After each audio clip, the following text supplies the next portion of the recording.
Leicestershire, I'll start though with an unfashionable county. Leicestershire chased down 378 on the final day against Middlesex at home.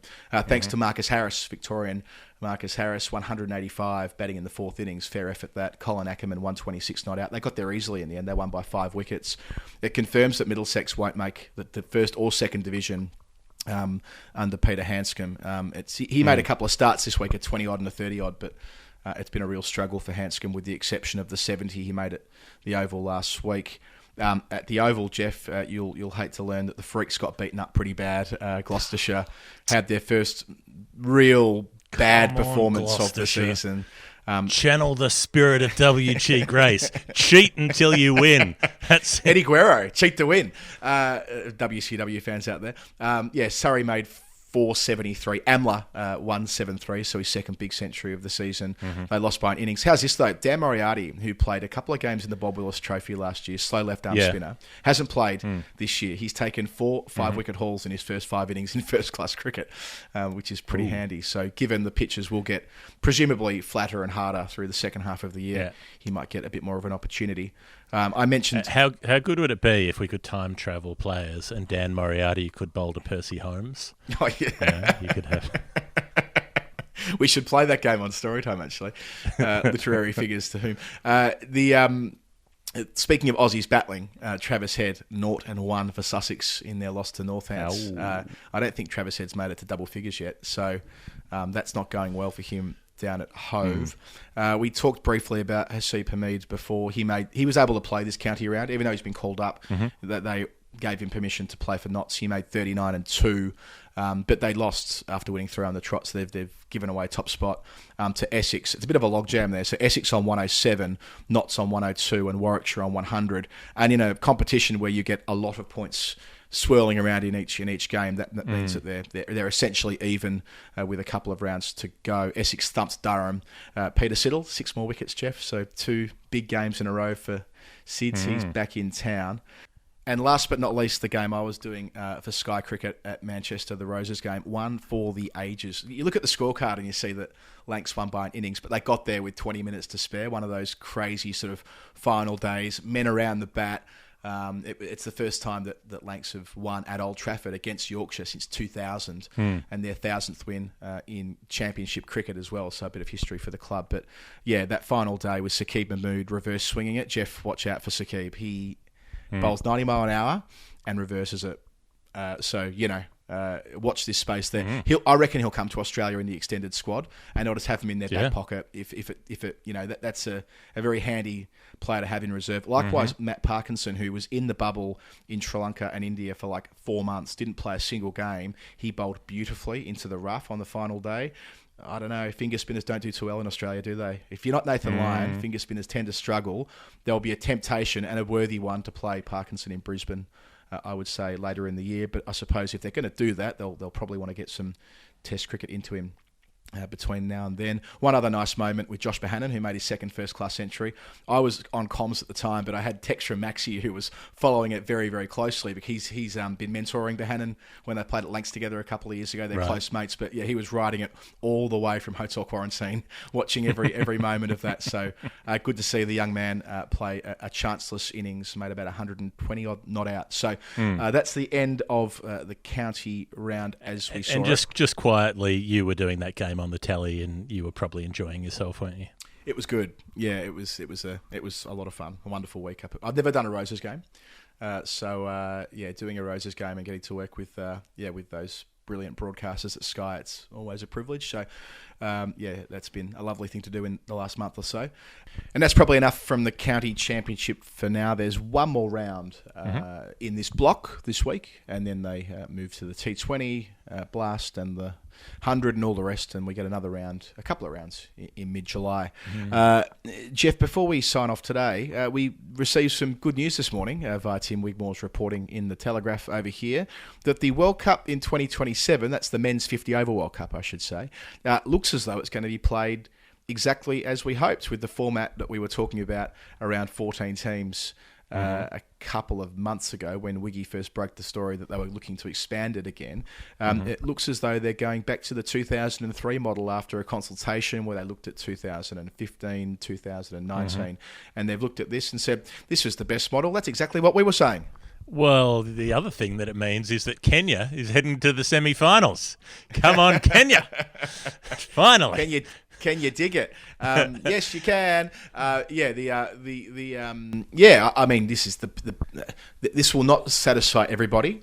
There will be members of our cricket community who I respect an awful lot who want to see 16 teams or 20 teams or 50 teams. I just want to that's a different conversation, a different debate. This is about, for my part anyway, how do you get the best possible tournament from two groups of 7, which means there's competitive tension early on because you need to get into the top 3 rather than the top 4, which also means that the lower seeds still get a minimum of 6 games. So teams, 11, 12, 13, 14, very unlikely to progress unless something very unlikely were to happen. They still get to play 6 games of World Cup cricket, which I think's really important. So it's not absolutely perfect, but what format is.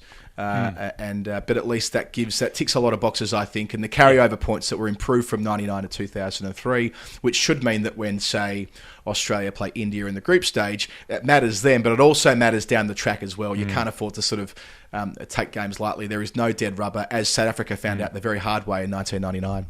Right. And the only thing that could make you happier is if it somehow incorporated a McIntyre Final 5.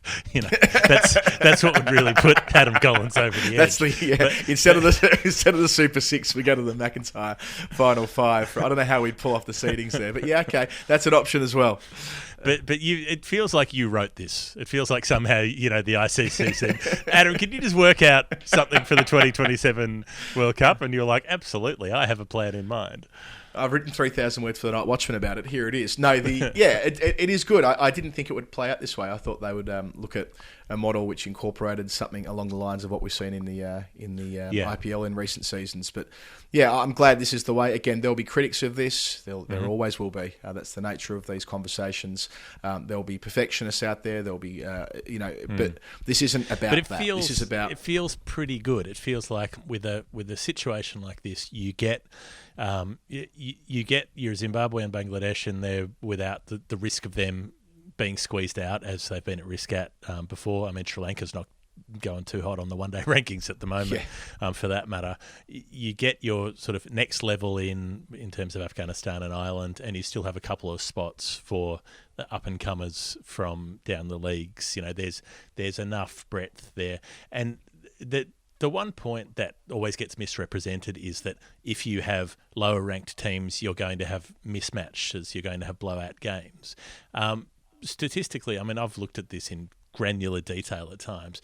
You're no more likely to get blowouts than you do between top teams. Like top teams beat each other by massive margins all the time, and sometimes they don't. And games with lower ranked teams, they also have to play lower ranked teams. So there are still close contests between those sort of sides, and then there are close contests between lower ranked teams and high ranked teams, like we saw in the last World Cup with Afghanistan very nearly beating Pakistan, nearly beating India, nearly beating Bangladesh. They were very close in all of those games. So the close matches do happen. The upsets can happen. There's the opportunity for that to happen. And there's absolutely no statistical support for the idea that the disparity in rankings actually makes for larger margins than even having close ranked teams play each other.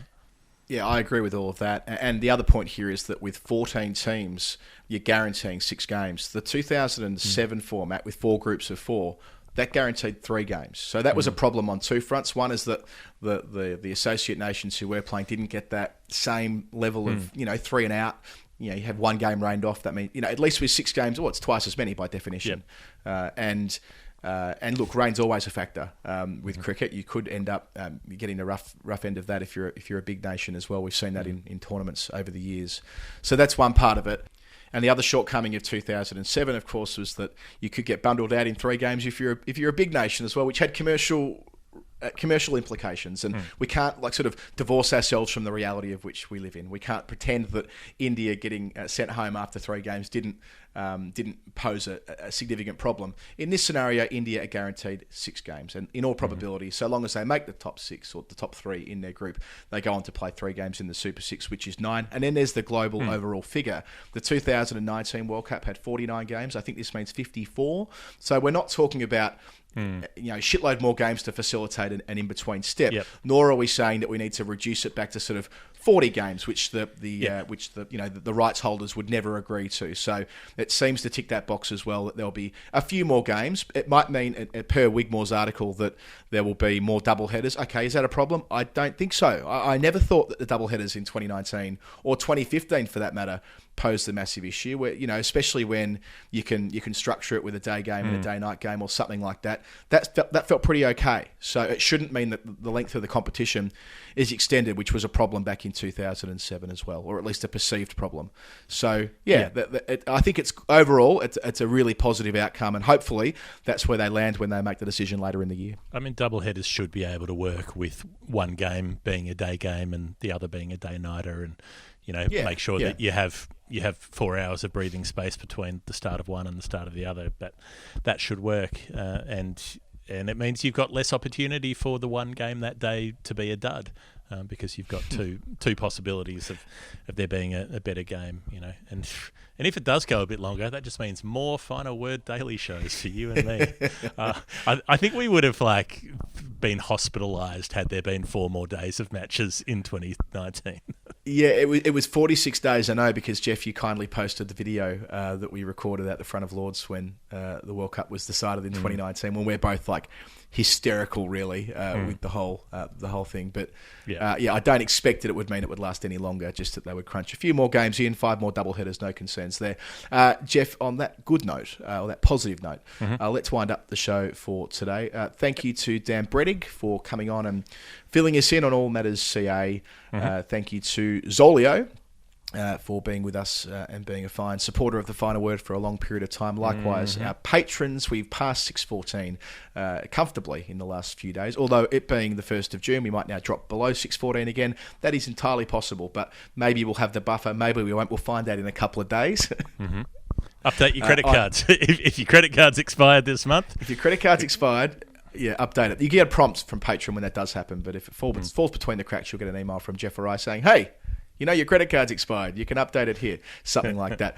As we mentioned at the start of the show, if you want to associate with Geoff and me and the Final Word through the next year or beyond, drop us an email at finalwordcricket@gmail.com or find us on social media. The one thing we missed off the top is that we're fairly consistently one of the most downloaded cricket podcasts in the world, and that's reflected in the iTunes charts. So you're getting you'll be getting the chance to work with a show that's going to be making more and more and listened to hopefully by more and more people in the future.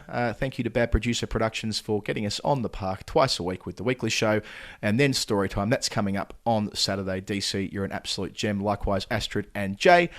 Geoff, thank you for all your work and for your company down the Zoom screen. Thank you to everybody who's listened and liked and reviewed and all the rest of it.